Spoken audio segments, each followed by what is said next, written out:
Assalamu alaikum, my name is Marukh from the Oak Tree Initiative. I'm going to do another book review for you today. Today I'm focusing on Arabic through the Qur'an, which has been authored by a man called Alan Jones. And this man is a professor at Oxford University, and he's taught there for over 40 years, I believe. As the title suggests, this book, quite a chunky text. It focuses on Quranic Arabic, so it's a little bit different from modern standard Arabic, and it's an introductory text into Arabic grammar as well. As I did with my previous book review, I'm going to divide the review into two parts, so it will be from the perspective of a student and the perspective of a teacher as well, just to give you an insight from both sides. So stay tuned and I hope you enjoy it. Just a quick introductory note. Arabic through the Qur'an is a book which aims to allow English speakers to learn enough Arabic to allow them to read and understand to some extent the Qur'an in its original form. Okay, so it consists of 40 easy to follow lessons, and it's suited to all those who want to learn Arabic either on their own or as part of a university course. The text focuses on or uses Quranic vocabulary rather than modern standard Arabic. For those of you who don't know the difference, I'll just give you a quick overview. So modern standard Arabic is the Arabic used in modern day in the media and in literature across the Arab countries to try and avoid any dialect issues so that they can understand each other.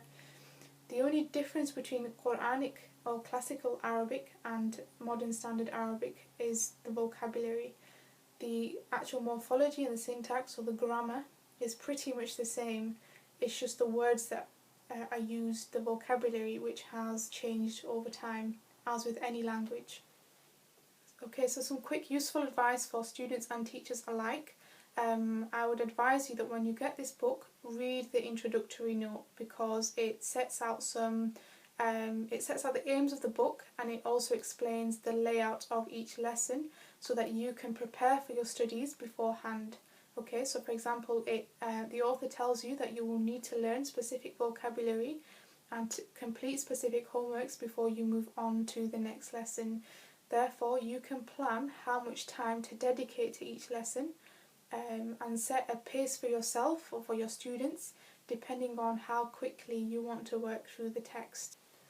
So from the perspective of a student, I'm going to go through some plus points first about this book.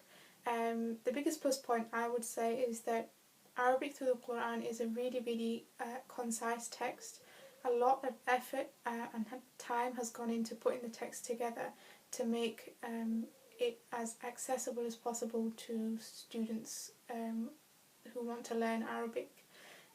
Also, it's a really nice text because it uses vocabulary from the Qur'an, and having studied it myself, you get this real buzz when you're able to recognise words in the Qur'an when you're reciting it.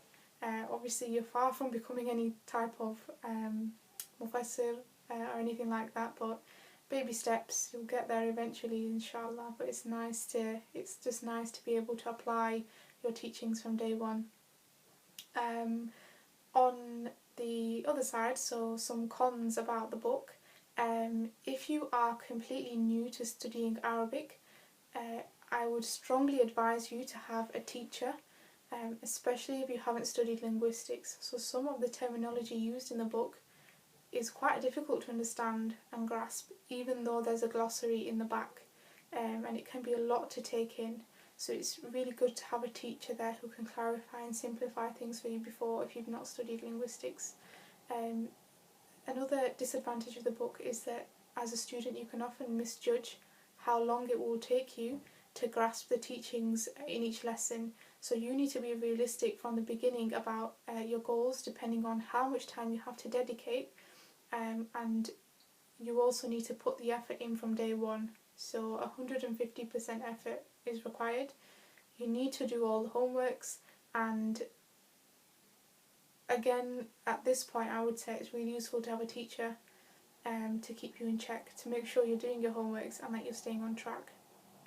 It's really important to set realistic goals, because if you start falling behind, you'll quickly start to lose motivation, and then eventually you'll just feel like giving up. So make sure that you put the effort in from day one, and hopefully you should be fine. Another little word of advice, and this is something that the author mentions himself in the introductory note. Later on in the book, the author will mention some ayahs from the Qur'an, and they're taken out of context, or the endings of the ayahs are changed just for demonstration purposes only. So it's just, be aware that the author does this sometimes just to demonstrate different case endings to you, just in case you start interpreting things wrongly.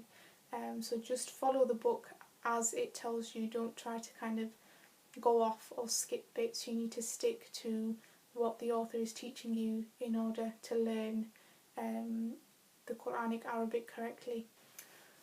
Okay, so from the perspective of a teacher, I haven't personally taught this book, but I have gathered feedback from people who have. The biggest plus point that's been mentioned by all teachers is that Alan Jones has planned it really well. So he's kind of done all the hard work for the teachers. He's done the lesson plans and he's done the homework plans as well. So they just really have to turn up and teach it. They did have a few more negative points to mention about the book. One of the main ones being something that I've touched on already, is that it's quite a difficult text to follow, so students can quickly lose motivation. So it's really important for teachers to make sessions interactive. One, to keep motivation levels up, and also for you to get an idea about whether the students are understanding the content of each class. Also, you need to be aware as teachers that you will have students in your class of different ability levels. So you may need to simplify the tasks or the vocabulary depending on the ability of the student.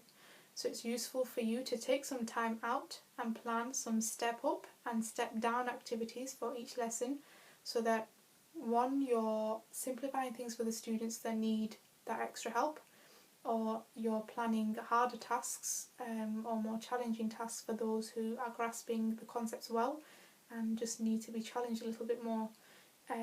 One teacher also mentioned or suggested breaking down each lesson into kind of into a sub lesson. I'm not sure if that will be of any use to teachers out there who are planning to teach this book to their students, because it just means that it will take you longer to work through it. But I think the main idea behind that suggestion was to make it easier on the student, because doing the homework tasks and learning the vocabulary can get a bit much at times. Also, another kind of quick note of advice for teachers, is that when you set the homeworks, you should try and mark them yourselves. So sometimes teachers have a habit of just getting the student to mark their own homework, but it's useful for teachers to see themselves where the student is going wrong and where improvements need to be made. Okay, so that was my book review on Arabic through the Qur'an by Alan Jones. I hope you've enjoyed it.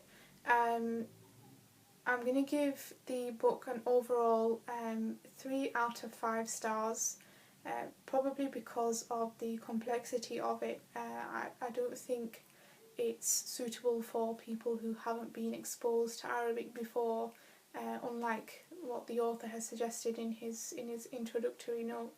I wouldn't suggest it to students who are just newly beginning to learn Arabic grammar either. So I hope you've enjoyed the book review. Make sure you follow the Oak Tree Initiative on Facebook, Instagram and Twitter as well, and join our mailing list for more exclusive content. So my name's Marukh, teacher at Oak Tree Initiative, and until next time, Assalamu alaikum.